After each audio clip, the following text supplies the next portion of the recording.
네, 15강 같이 살펴보도록 하겠습니다. 26장인데요. 두 번째 도피 생활의 마지막 장이고요. 이 두 번째 도피 생활은 특징을 이제 제가 지난 시간에 다 말씀드렸습니다. 첫 번째 도피 생활과 비교해 보면 상황이 역전되는 게 나오죠. 다윗이 사울을 죽이려고 하는 두 번의 위기 상황, 아니 위기 상황은 아니죠. 그런 상황들이 있었다. 그래서 첫 번째하고는 굉장히 많이 다르고 세 번째는 블레셋에서 주로 다윗이 생활을 하기 때문에 이 두 번째 도피 생활이 이런 특징을 가지고 있다. 좀 생각해 보시면 좋을 것 같고요. 문단 구성하는 것을 마지막에 이제 다윗이 사울을 살려주는 것, 이제 이게 마지막인데 문단의 구성은 이렇게 되어 있습니다. 제가 잠깐 네. 문단의 모양을 보시면 첩보를 들고 강야로 이제 사울이 내려오고 이걸 확인하고요. 다윗이 그러면서 사건이 하나가 다윗이 사울의 누워 있는 텐트까지 들어가서 물과 창만 가지고 나오는 게 하나가 나오고요. 죽이지 않고 두 번째는 그걸 통해서 다윗이 사울의 잘못된 태도를 지적하고 그것에 대해 사울이 다시 반응하는 장면이 있습니다. 그리고 두 개가 크게 이제 골격을 이루고 있다. 이제 보시면 될 것 같고요. 본문을 하나씩 좀 같이 좀 이제 다시 살펴보도록 하겠습니다. 네, 26장 처음에 보면 다시 10 사람들이 보고를 하잖아요. 기브아에 와가지고 사울에게 직접 이야기합니다. 네, 다윗이 여기 숨었습니다. 하겔라산 숲을 요새 숨었습니다. 이렇게 이야기를 합니다. 23장 19절에서도 한 번 더 이런 이야기를 하거든요. 또 한 번의 밀고라고 하는 것은 여전히 10 사람들의 판단에 사울의 입장에서 생각하고 있는 거죠. 사울에게는 훨씬 더 권력에 있어서 유리할 거다라는 생각을 아마도 한 것처럼 보입니다. 지난번에 했고 그리고 그것에 대한 어떤 보상이 있었을 가능성이 있을 것 같아요. 그렇기 때문에 또 한 번 보고를 해서 이게 훨씬 더 유리하다라는 생각을 한 것처럼 보입니다. 자, 그런데 사울이 어떻게 합니까? 다시 추격하죠.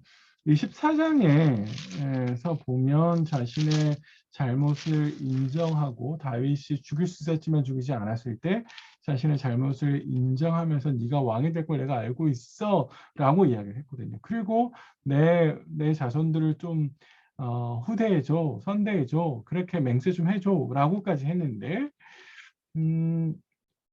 그런데 다시 추격하는 것은 그건 사실인데 그게 현실이지만 사울의 마음속에는 왕권을 포기하지 못할 욕심이 여전히 있는 거죠. 그래서 인정하기 싫은 사실이 되는 것이죠. 그래서 다시 한번 병력 3천을 이끌고 내려갑니다. 그게 얼마나 사람을 미련하게 만드는 건지 그 안에 있는 욕심이 굉장히 미련하게 만들죠. 다윗이 그래서 사울이 내려온 소식을 들으면서 정탐꾼을 보내고 진짜 소문이 아니라 다윗이 병력을 이끌고 내려온 것을 확인을 합니다. 예전에 첫 번째 다윗의 도피 생활을 묘사하는 단락들과 비교해 보면 다윗이 이제 이 도피 생활에 굉장히 적응하고 있다는 것 그리고 다른 차원의 모습 이제 오히려 거꾸로 위치를 확인하는 것까지 보고 있는 모습 보니까 좀 달라진 것을 볼 수 있죠. 예. 이제 다윗이 사울을 죽이지 않고 창과 물만 가지고 빠져나오는 것 본문의 5절부터 12절까지 보여주는데요. 다윗이 사울 왕이 어디에서 어떤 식으로 진을 짰는지 그 위치를 직접 눈으로 확인합니다. 저기 있구나를 확인하죠. 그리고 백성들이 쭉 둘러싸이는 걸 확인합니다. 좀 더 그러면은 누가 왕을 호위하고 있는지 그리고 어떤 규모인지를 좀 더 직접적으로 확인하기 위해서 아마도 잠입을 하는 것 같습니다. 정확한 거는 쉽게 판단하기 쉽지 않은데요. 어쨌든 아마 이런 것 같아요. 병력의 규모, 핵심 인력, 진해 배치 이런 것들을 확인하기 위해서 간 게 아닌가 생각이 듭니다. 아비새와 동행을 합니다. 아비새와 왜 동행을 할까? 네, 정확한 이유는 알 수 없어요. 그 두 사람 중에 한 사람을 뽑는데 아비새를 뽑고 가거든요. 아비새가 내가 가겠다라고 이야기해서 아비새를 데리고 가는데 왜 아비새를 데리고 가는지 정확하지 않습니다. 정확하지 않지만 만약의 사태에 대비하는 거 아닐까. 혹 잠입을 해서 들키면 그러면은 자신을 보호해 줄 사람이 필요하잖아요. 아마 그런 차원이 아닐까라는 생각이 듭니다. 그리고 역시 아브넬이 있어요. 저주교회는 아브넬과 상대할 수 있는 사람, 그렇지 않을까라는 생각이 듭니다. 들어가서 조심히 들어가서 잠입을 해서 사울이 누워있는 침대 위치, 꽂은 창, 그리고 아브넬과 백성들의 위치를 다 이제 확인을 합니다. 이런 상황이 오면 당연히 다윗을 보위하고 있는 아빗의 입장에서 보면 이거는 하나님께서 이 도피 생활을 끝낼 기회를 주신 거다라는 판단을 하게 될 것 같습니다. 이게 24장 4절에 등장한 부하들의 논리와 유사하거든요. 보세요. 적군으로 지금 대적의 텐트, 대적의 진으로 들어가고 있어요.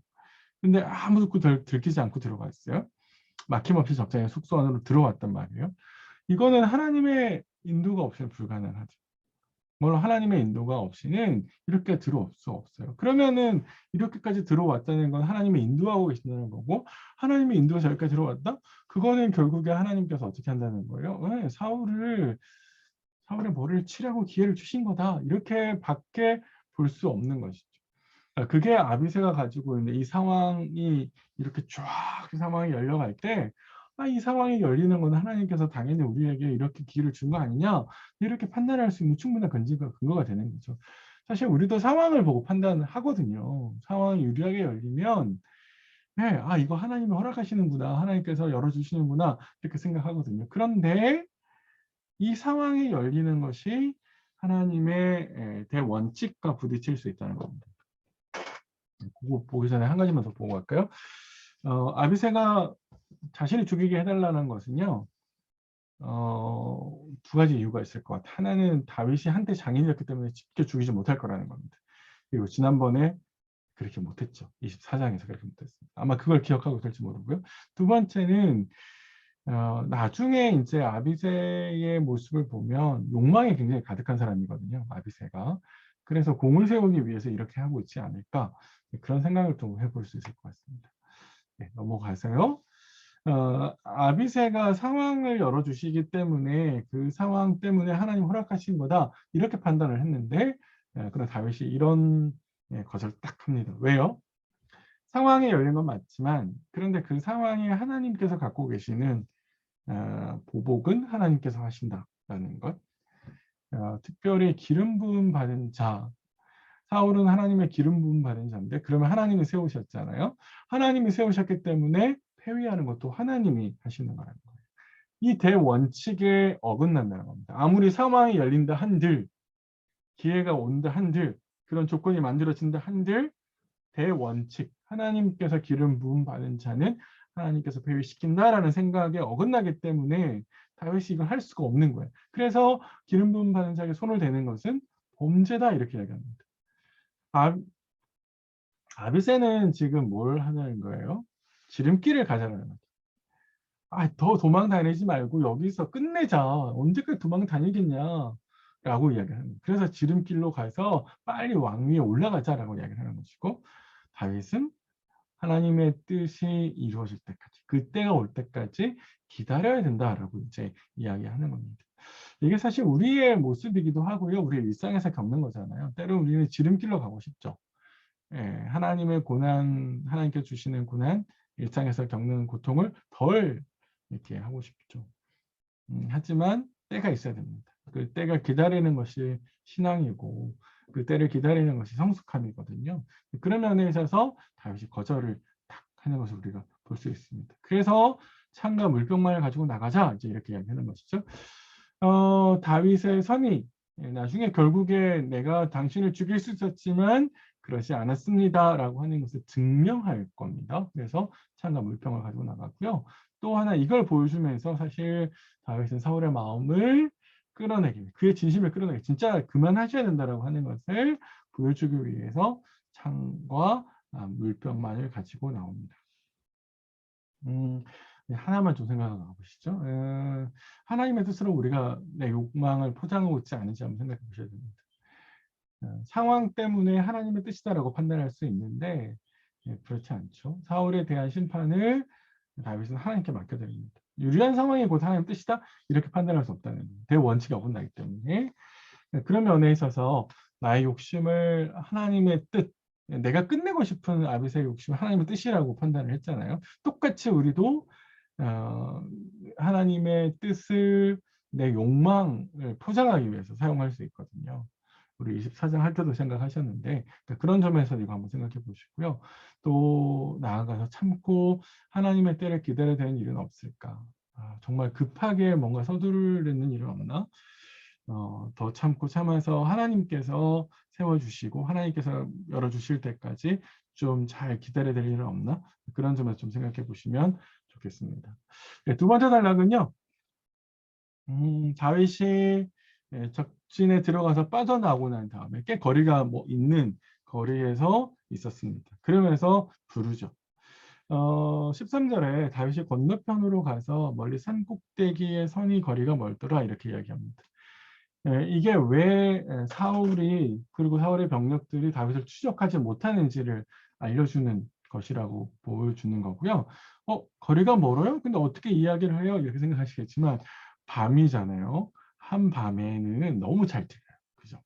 거리가 멀더라도 너무 잘 들립니다.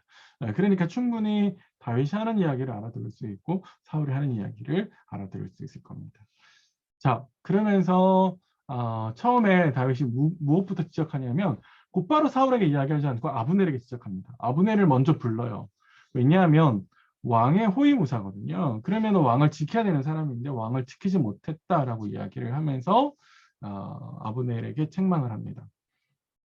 내가 조금 전에 들어갔다 나왔는데 다윗과 아비새가 들어갔잖아요. 들어갔다 나왔는데 다 자고 있더라. 왕을 지켜야 될 사람이 왕을 지키지 않고 이렇게 침입자를 놔두면 되겠냐? 라고 이제 이야기를 하는 것이죠. 왕을 보호하지 않는 너에게 필요한 건 뭐예요? 이제 죽음밖에 더 있겠니? 이제 이렇게 다윗이 아브넬을 책망합니다. 사실 나중에 가면 이제 이걸 다 이렇게 나오게 될 텐데요.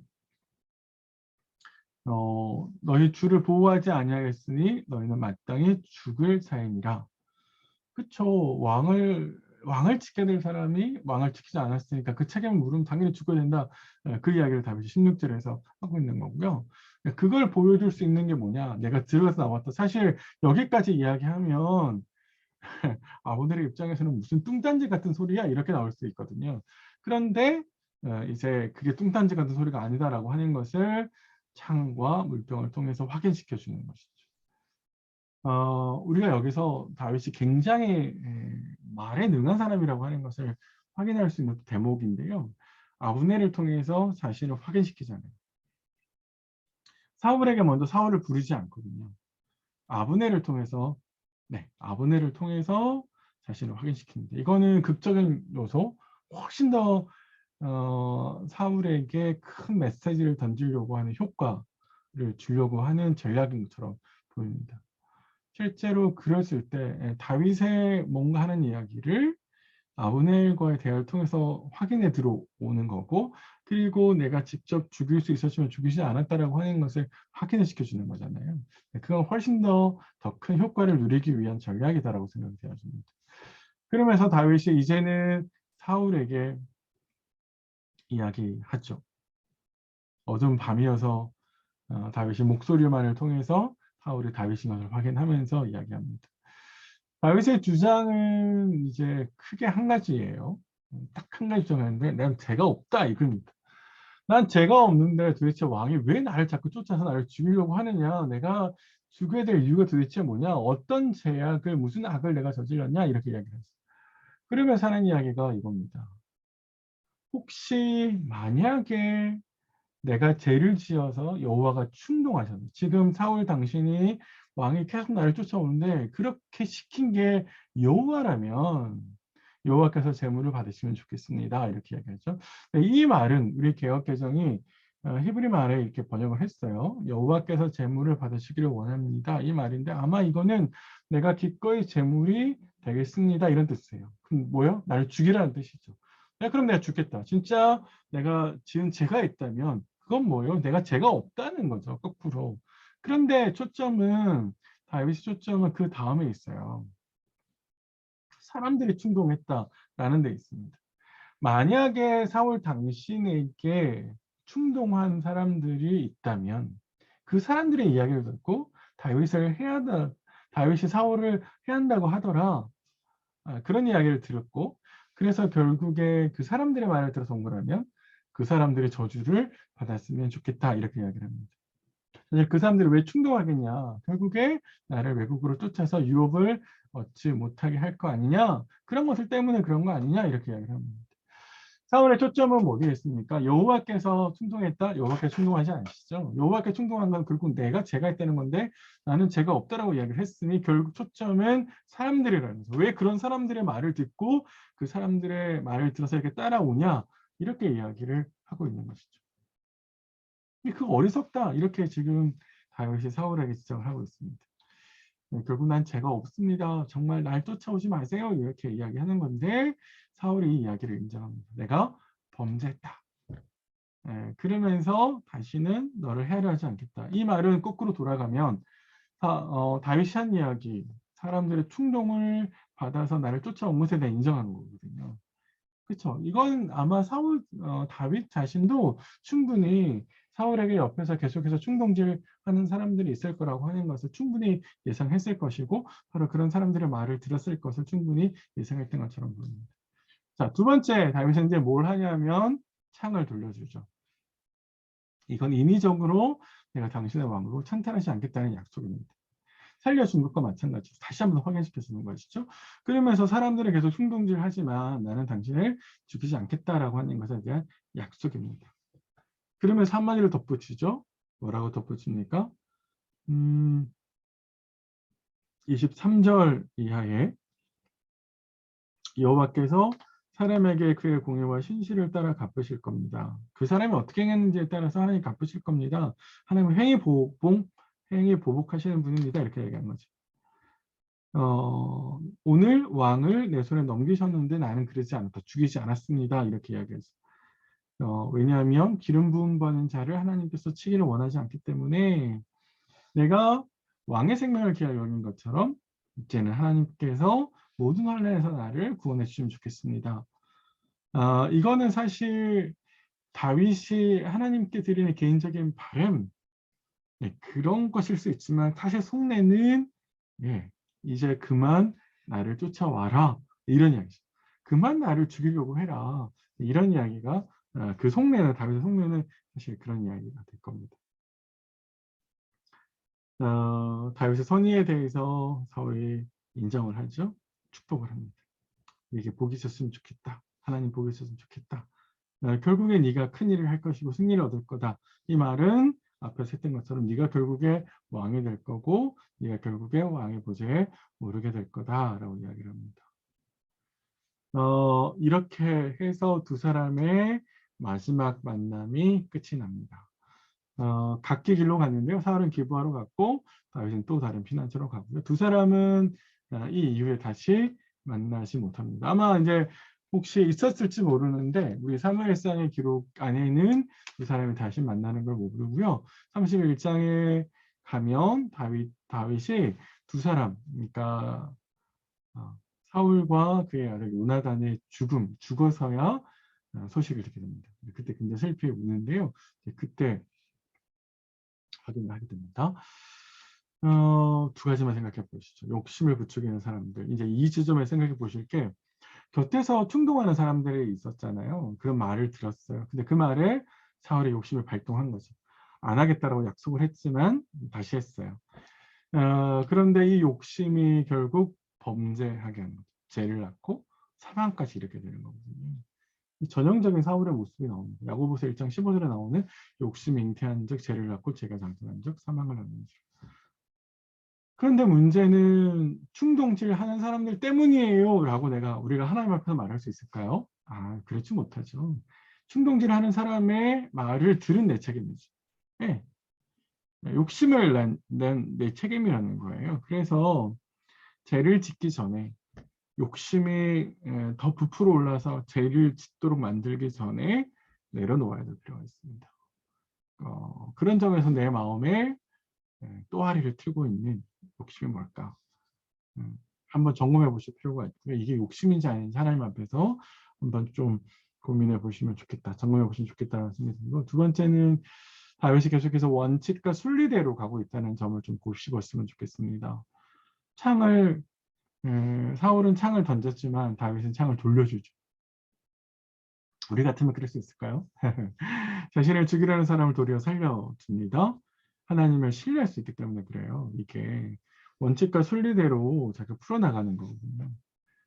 우리가 하나님 백성으로서 하나님의 말씀대로 살아간다는 건요. 거짓말하지 않고 정직하게 살아간다는 거예요. 거짓말하지 않는다는 겁니다. 편법 대신 원칙을 지키는 겁니다.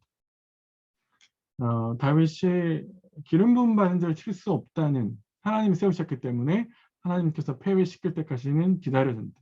하나님의 나라 왕이 오를 때까지는 기다려야 된다라고 하는 그 원칙을 지킨 거거든요.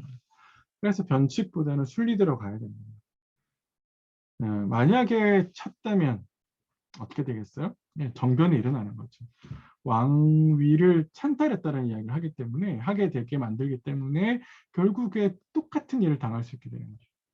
그래서 다윗은 이로움보다 내게 더 유익한 게 뭐냐 하는 것보다 의로움, 뭐가 더 옳은 것이냐를 보고 판단했습니다.